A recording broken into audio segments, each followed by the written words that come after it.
At the center is love. One of the most unique things about Unitarian Universalism is our denominational commitment to periodically assessing our professions of faith and purposes and discerning how they have evolved over time in both practice and expression. And last Sunday, the Unitarian Universalist Association at the General Assembly, of which this congregation is a member, completed a bylaw mandated process for changing Article 2, commonly known as the Purposes, Principles, and Sources. It begins with these words: as Unitarian Universalists, we covenant to support and assist one another in our ministries. We draw from our heritages of freedom, reason, hope, and courage, building on the foundation of love. Love is the power that holds us together and is at the center of our shared values. We are accountable to one another for doing the work of living our shared values through the spiritual discipline of love. Article 2 is one of the C bylaws dating back to the merger of the American Unitarian Association, originally founded in 1844, and the Universalist Church of America, founded in 1888-ish. They joined after several decades of joint ventures to form the Unitarian Universalist Association in May of 1961. And much of the original C bylaws reflected compromises that were made in order to achieve merger. Different pieces of the C bylaws were important enough to one side or the other that these were made harder to amend than non-C bylaws. But they found compromise and common ground, and the passage of Article 2 was formally celebrated at the first General Assembly in Syracuse, New York, sealed with the singing of the hymn we just sang, as tranquil streams that meet and merge and flow as one to meet the sea. Our kindred hearts and minds unite to build a church that shall be free. Free from the bonds that bind the mind to narrow thought and lifeless creed. Free from a social code that fails to serve the cause of human need. The first major rewrite of Article 2, 20-some years post-merger, required a process similar to what we currently went through. And the process began back in 1981, and the new purposes and principles were adopted in 84. Some additions and changes were made after that, but the language is largely unchanged. Stated as a covenant, the 7 principles have guided our actions and priorities, encouraging us to affirm and promote some core values elaborately expressed in statements recited almost every Sunday, and which often are prominently displayed in UU sanctuaries in artistically beautiful posters, banners, etc. The sources from which these principles are derived provided the context and grounding for those purposes and principles. Article 2 then is designed to state our purpose, our very reason for existing. Article 2 ends by ensuring freedom of conscience and prohibiting creedal tests. The more than 1,000 congregations across the continent and around the world all participated in some stage of this current process, which began back in 2020. Do you remember 2020? It was a hard time to get something started, was it not? Yeah. With a series of workshops, seminars, guided conversations, and the like, and which encouraged each congregation and stakeholder to engage in this rather elaborate process during a difficult period of time. Last year, the General Assembly of 2023, an initial proposal was presented, discussed, amended, argued over, approved for this final year of tweaking before coming to the floor of this year's virtual General Assembly last week. And after final amendments and wording changes, of course, wording changes, always wording changes. Do you have another word for word? Were ironed out. The final revised proposal was adopted as a new version of Article 2, entitled Purposes, Values, and Covenant. Each and every member congregation and agency of the UUA, including this congregation, were allowed one or more delegates to participate in and vote on the final proposal. And this morning, we are exploring the current changes for those unfamiliar with them, but also, and perhaps more importantly, for the purpose of this sermon, I will try to somewhat succinctly give some vital history about the theology and tradition that calls us to even do this sacred work with integrity. In rather simple terms, we say that Unitarian Universalism is a living tradition. And this saying recognizes the natural spiritual growth and evolution informed by sacred, secular, societal, and scientific understandings. But where did this notion of covenant with the ultimate source of existence, that sustaining and transforming power, in the words of James Luther Adams, come from? A good place to begin, I think, are a few simple but powerful ideas that Unitarians and Universalists and Unitarian Universalists have embraced as givens in our approach to spiritual, ethical, and religious living. And we need to start with Heraclitus of Ephesus, a Greek philosopher who lived about 500 BCE, before the current era, who embraced a theory of relative harmony in contrast to the prevailing belief of his time in absolute truths. So relative harmony rather than absolute truths. And he said, and we thought it important enough to put it into our last two hymnals, that change alone is unchanging. Whoever wishes to know about the world must learn about it in its particular details.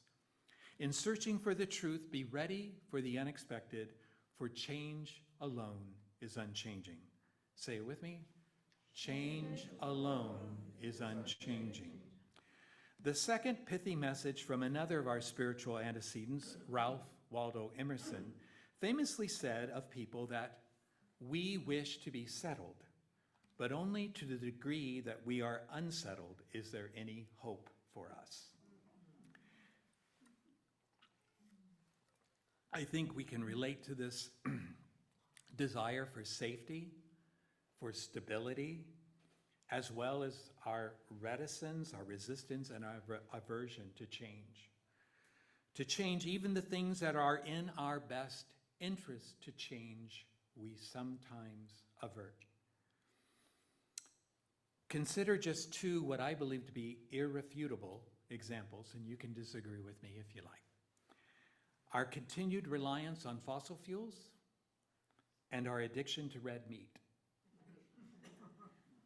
We who are not blind to climate change and the prolonged effect of these on our planet and our bodies continue to drag our heels in making the necessary changes that can save us from ourselves, even those changes within our power to make. Hope for us, as Emerson says, lies within our capacity, ability, and willingness to change, since change is a given. Our religious cousins, the Congregationalists from the United Church of Christ, remind us that revelation is not sealed, that God is not done talking, they say, and to never put a period where God has placed only a comma. I like that. And it is in that spirit of life that flows through us that is central to making a change in part of our lives at every level. Again, this is a religious practice that is truly unique, liberating, and literally unheard of in most other religions. It is yet another fundamental approach to religious and spiritual life that sets Unitarian Universalism apart and distinguishes it as one of the most progressive religious movements in the world. To embody the idea that revelation is not sealed, we are saying that our religion can and will change by the discovery or unveiling of new truths and new ways of understanding all existence and the sacred. At its core, then, our theological heritage proclaims an abiding openness to change.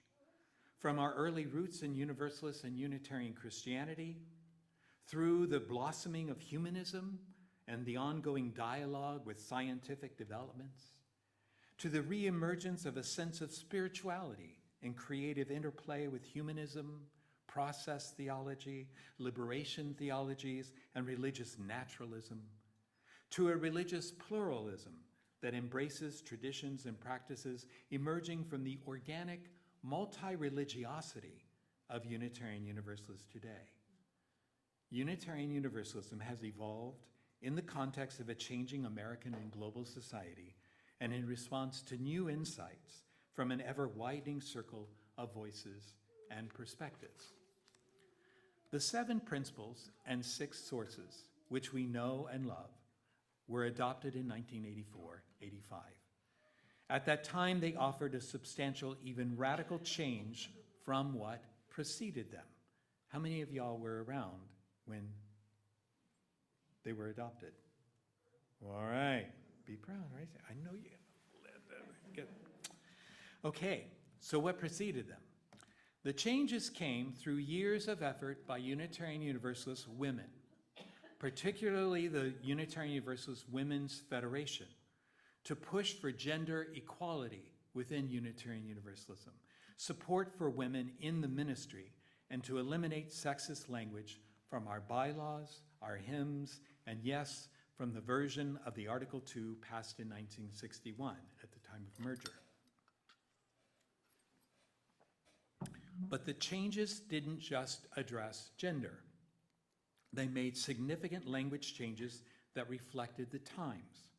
It removed language of a definitive God with a capital G, of man with a capital M, and the brotherhood with a capital B, but also added the language of spirituality, interdependence, and also added sources reflecting the growing theological diversity shaping our tradition. I discovered Unitarian Universalism exactly at the time these changes were being introduced. And they were a kind of coming of age for both myself as a 21-year-old and the Unitarian Universalists. And for them, I am grateful. They changed our movement in ways that were important for the success of women leaders, ministers, and the LGBT+ community. They also introduced pluralism in thought and practice that appealed to many in the era of Reaganomics and the so-called moral majority. These changes at the time brought fierce dissent within our ranks, but more, they inspired excitement and possibility and creativity. They led to spiritual growth and the clarity of values and purpose. They emboldened me personally to identify as a Unitarian Universalist and to begin the process of my more now than 30 years as a Unitarian Universalist minister, committed to those purposes, principles, and values and practices. And the world kept changing, as change alone is unchanging. So that by the mid-2010s, the ground began to shift again, much as it did in response to the women's movement, the emergence of the Black Lives Matter movement, the election of he who will not be named with his racist and misogynist campaign, and the urgent calls to confront white supremacy culture in our own movement. All of these compelled Unitarian Universalists to ask questions about whether our principles reflected fully who we are and who we needed to be. By the 2017 General Assembly, there were multiple grassroots efforts to change our principles. The first was overwhelmingly adopted to change prophetic women and men to prophetic people, to move beyond gender binary. There was also a proposal to change the first principle from the inherent worth and dignity of all people to the inherent worth and dignity of all beings. But as our president at the time, Frederick Gray, pointed out, this proposal was ultimately tabled as delegates grappled with the reality that we still had a lot of work on living out the first principle for people. Discussions of the eighth principle were also taking place, and by 2020, hundreds of Unitarian Universalist congregations had adopted. Has this congregation adopted the eighth principle? Okay. The eighth principle recognized the need to go beyond aspirational principles to articulate commitments to dismantle systems of oppression, calling us from aspiration to action. So it was within this context that the UUA board appointed an Article 2 study commission to integrate these conversations and lead a discernment process for our whole association about our core values, covenant, and purpose. And the board gave the commission a broad charge to review, to change, or even reimagine Article 2 to enable our UUA, our member congregations, and our covenanted communities to be a relevant and powerful force for spiritual and moral growth, healing, and justice. The revisions to Article 2 commit us to being more inclusive and to replacing barriers that have kept some people and groups from full participation in our faith. In a moment, we will read from the final revisions to Article 2 that were voted on just last Sunday, and our covenant now clearly expresses 7 core values: transformation, interdependence, generosity, pluralism, justice, equity, with love at the center. There is no doubt. In closing, I want to read a brief passage from my brilliant friend and colleague, the Reverend Dr. Sherry Prodome from Oakland, and her document, Theological Reflections on the Proposed Revisions to Article 2. She writes, "There is no doubt that our theological heritage as our present is filled with paradox, contradiction, failures, successes, shortcomings, and brilliant aspirations. The patchwork quilt of our theological heritage is torn and fraying in places, and it is stunningly vibrant and beautiful in others. Some sections have been mended, and some wholly replaced. Articulating theology as well as living in religious community is a messy business." Can I get an amen? As we mature spiritually as a tradition and as people, we develop our capacities to be with the broken and the beautiful, the contradictions and the complexities, with love stitched in from the beginning and sewn throughout the piecing and the mending across the decades. Even a worn and ragged quilt provides strength, inspiration, courage, and solace through the long night. It is my hope that the current changes will represent, empower, and inspire the next generation of Unitarian Universalists. My friends, may we have the courage to change the things we can, and may love guide us in all things.